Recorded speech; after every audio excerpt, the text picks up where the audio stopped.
You think extremism happens because people suddenly became evil? Wrong. Most of the time, people just suddenly became poor. The cruelest blow of the Great Depression in Europe wasn't banks collapsing.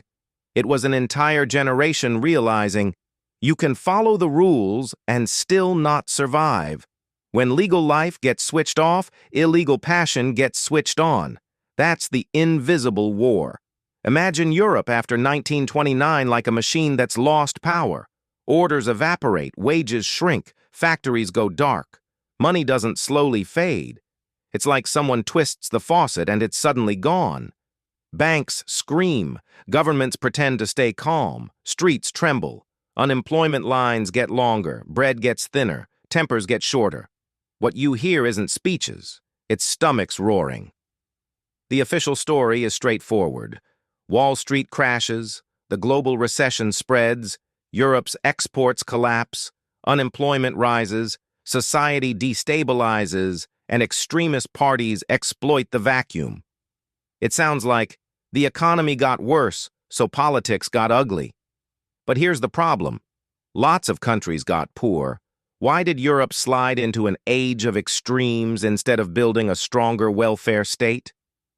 The truth isn't just poverty. The truth is, some countries were knocked down by poverty, but others were dragged under by chains of policy and institutions. Have you ever considered that what actually tightened around Europe's throat wasn't the market, but a set of rules it worshipped? Here's the dirty secret: the morality of austerity and the flight of global capital.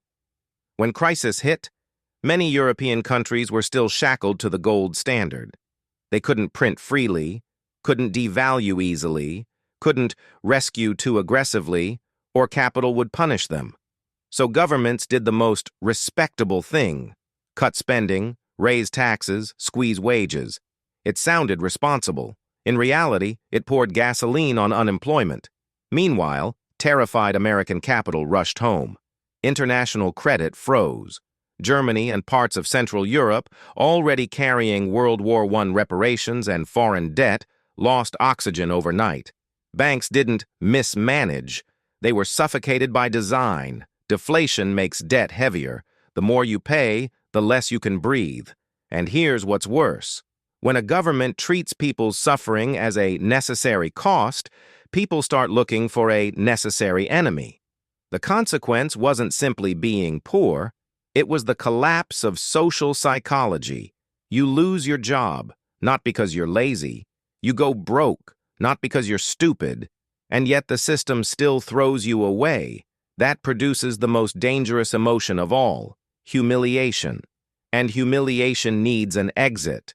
Extremism offers cheap clarity. It's not policy failure. It's they who stole your job. It's not broken banks. It's internal enemies who betrayed the nation. It's not a complicated world. It's a list of people who must be punished. It translates economics into moral hatred and pain into permission for violence. The absurd part? Many weren't convinced by ideology. They were bought by the illusion of rescue. If someone promises you order, work, dignity, you'll tip your freedom like spare change. The moment it started to look like war wasn't when the first shot was fired. It was when the crowd applauded. Torches lit the streets. Slogans hit walls like waves. Radio poured anger into every living room.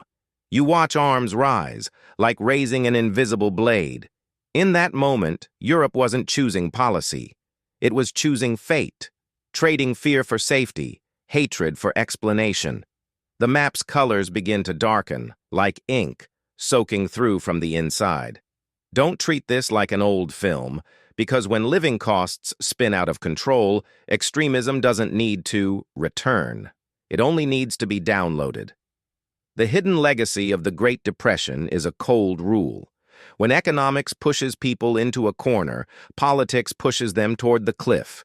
When wages can't catch prices, when housing and energy become luxuries, societies start to hate complex answers and crave simple enemies. And platform algorithms amplify outrage, because outrage holds attention, travels faster, and monetizes better. Austerity stops being just a budget choice. It becomes emotional engineering. Populism stops being just a slogan. It becomes a business model. You think you're voting for policies. Sometimes you're voting for a story that gives your pain a target. So here's the punchline. The Great Depression didn't drag Europe into an age of extremes. It proved something darker. When economics creates despair, extremism shows up claiming to save you and collects the debt. Next episode, we'll go sharper and more dangerous. When the next crisis hits, who gets dropped first and who gets mobilized first? Don't blink.